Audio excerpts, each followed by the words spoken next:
Good afternoon, friends.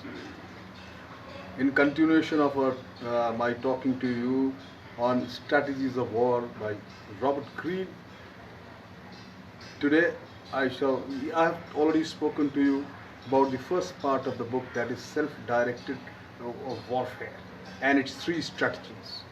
I've also covered yesterday the organizational, the team warfare and its three strategies. Today, once again, I am here to talk about the next part, and that is the defensive warfare. And defensive warfare, my friend, defensive warfare basically, to fight in a defensive manner, you have to understand, is not a sign of weakness.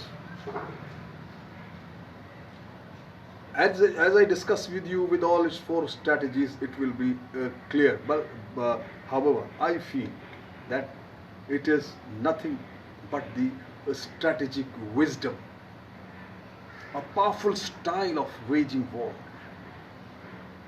Its requirements are very, very simple. Any defensive warfare, the requirements are very, very simple. First, make the most of your resources.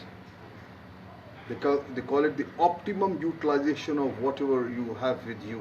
Make the most of it.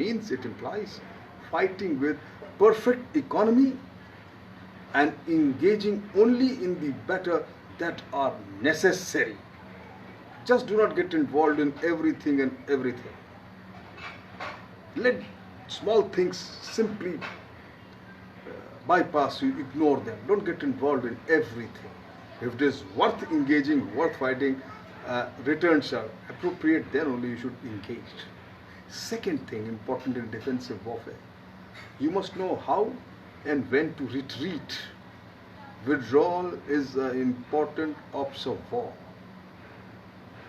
You must know when to withdraw, when to retreat. And then you should have an art of waiting patiently for enemies' moments of exhaustion, when the enemy is tired. Then launching your vicious counter-attack, destroying him fully.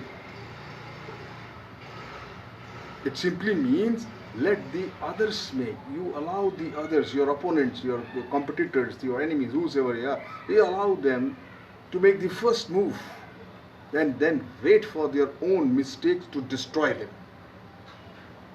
This brings untold power to yourself, because you waste neither energy nor your resources. You are always ready for the next inevitable battle if it arises. And I'm sure you follow this defensive warfare policy in your day-to-day life. Your career will be long and surely fruitful. So, eighth strategy Mr. Robert Greene says is that pick up your battles carefully. And he names it the perfect economic strategy. We all have limitations. Our energies and skills will take us only so far. You must know your limits and pick up your battles very, very carefully. Consider the hidden cost of war. Time lost, political goodwill squandered, an embittered enemy bent on revenge. Sometimes it is better to wait, my friend, to undermine your enemies covertly rather than hitting them straight on. If you have less than, simple rule from the defensive warfare, it comes out what I have learned and I am telling you, sharing with you. If you have your opponent or your enemy if you have less than them, less than your enemy, less than the opponent, do not despair. You must always turn the situation around by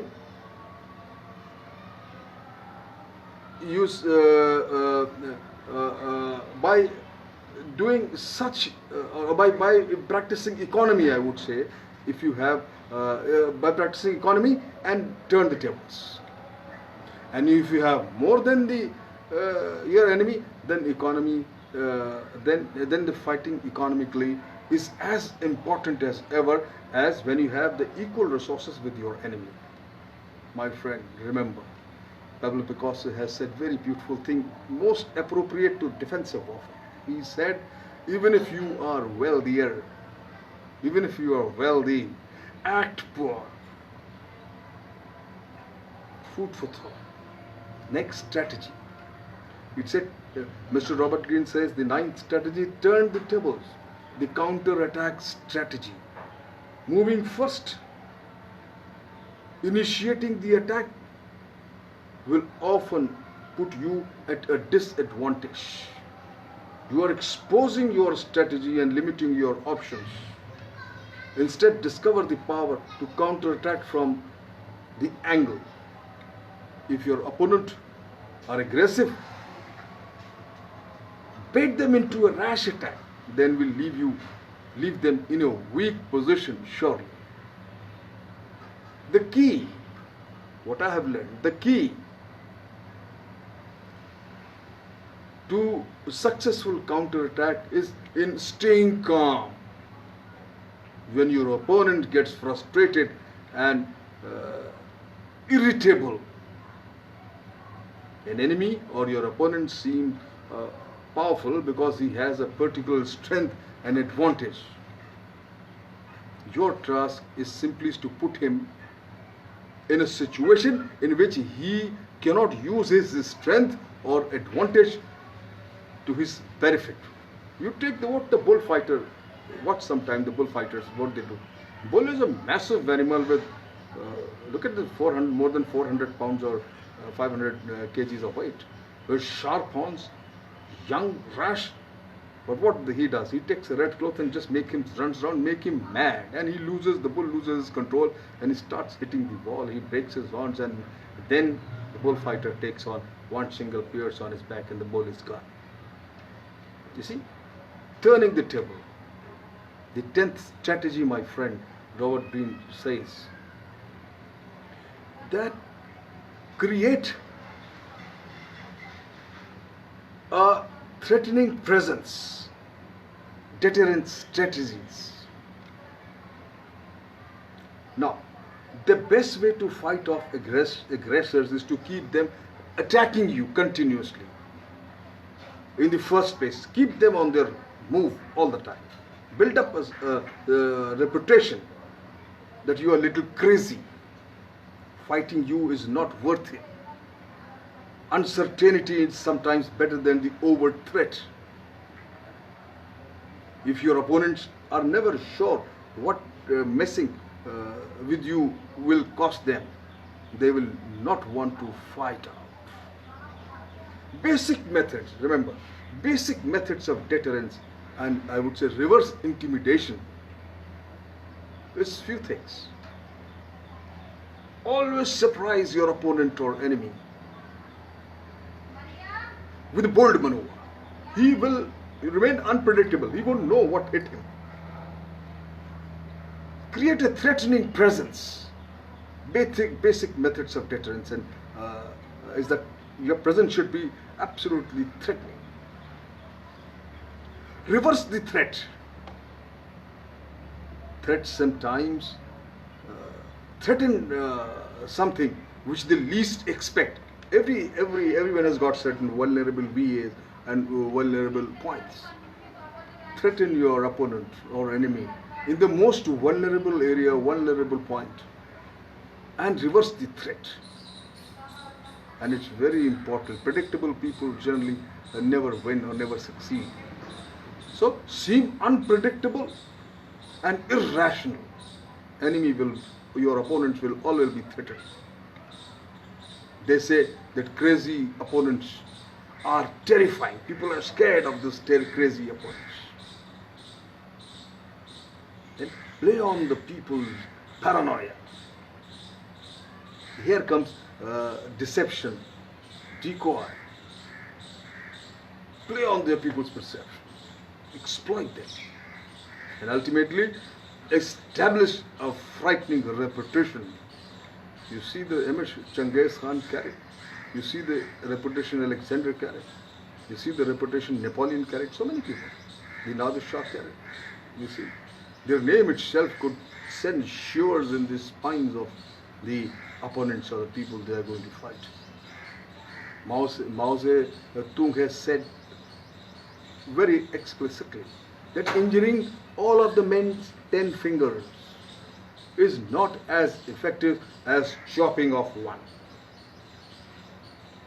And 11th, next strategy, equally important, Mr. Robert Greene says, trade space with time. Trade space for time. That means the non-engagement strategy. Retreat in the face of a strong enemy is a sign not of weakness, is a sign but of strength. By resisting the temptation to respond to an aggressor, you buy yourself valuable time. Time to recover, to think, to gain perspective. Sometimes you can accomplish most by doing nothing. My friend, remember, space can be recovered. Time can never be recovered.